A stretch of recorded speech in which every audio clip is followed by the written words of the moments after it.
Welcome in, everyone. In today's mini lesson, we are going to talk about your assignment reading and annotating Red Roses. So, this text is an example of a nonfiction narrative, which means that it is true, and it is also a type of writing that the author explores an experience using descriptive details and events. This is the type of writing you will develop in the performance-based assessment at the end of the unit. So you're going to really need to make sure you're paying attention to this story, our next story, Medicine Bag, and then the Apache Girl after that. These are all nonfiction narratives. So you're going to need to pay attention to what does it look like, what does it sound like, what are the elements that are present in each one, because you are going to be expected and will be assessed on writing a nonfiction narrative at the end of the unit. Today in Red Roses, if you look down at these 4 bulleted questions, these are what we're going to be looking for today. These are some of the things that we're going to be annotating for.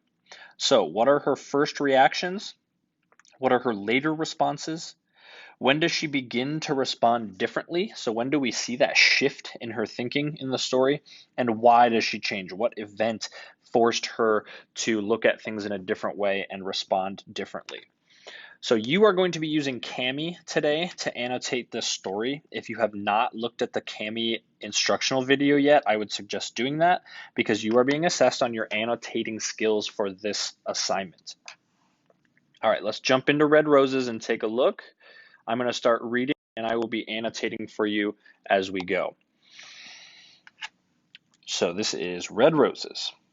When I was in middle school, what I wanted most was to fit in. I really like that attention getter at the beginning.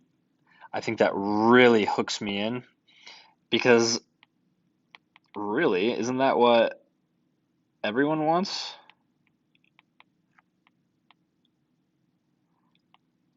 Oops, that's what everyone wants, right? They just want to fit in. That's all anybody wants in middle school. In middle school, you're suspicious of anyone who stands out for any reason. Derek stood out. We all avoided him. So I'm going to highlight that, but I'm also going to ask a question. So this is kind of a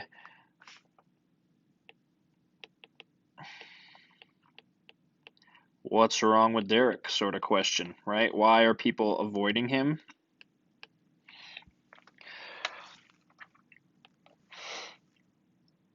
My mom had always told us never to make fun of people, so I never did. I can't say the same for my friends. Not that they were outright mean or anything, but they'd whisper behind their hands, and it was obvious who they were whispering about. I took no part in this, as I said, but I have to admit, I steered clear of Derek. So even though our main character here is not taking any part of this, she's still not doing anything to help.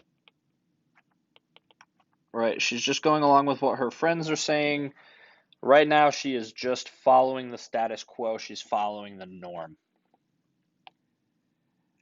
Despite my standoffishness, Derek started to leave me little gifts. So here, this word is kind of a big word. Maybe you have not had any experience with that word, so we're trying to figure out here what standoffishness means. So I'm just going to underline it. It's a vocabulary word I don't really fully understand, so I'm going to leave that there to maybe come back to it at a later time and figure out if it has a positive or negative meaning. But if I'm being standoffish, I'm guessing that I'm not being very friendly. Every couple of days, something new. Treasures out of a cereal box or gum machine would turn up in my locker, in my desk, in the pocket of my jacket.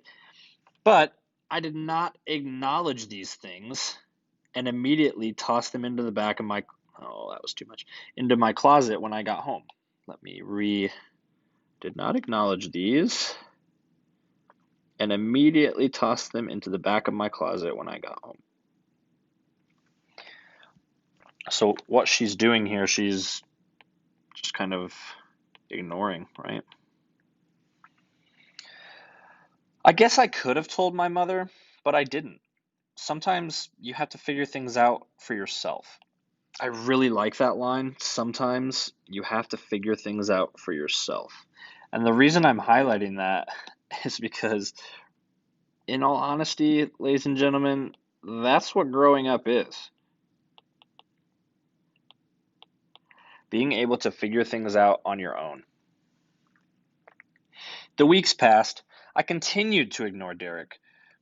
So we're still not changed yet. Remember, we're trying to figure out where that shift in her thinking is, and we haven't got there yet. She's continuing to ignore Derek and made sure to stay out of his way.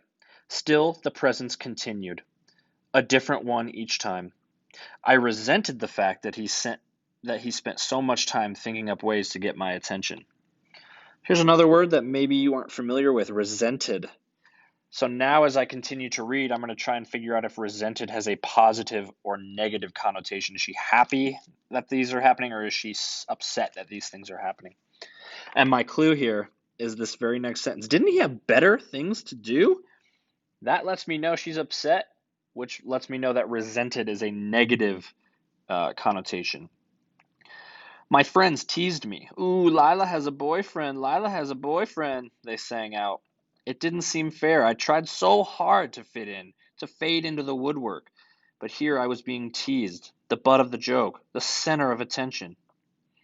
One day, Derek strode up to me in the lunchroom and presented me with a dozen roses.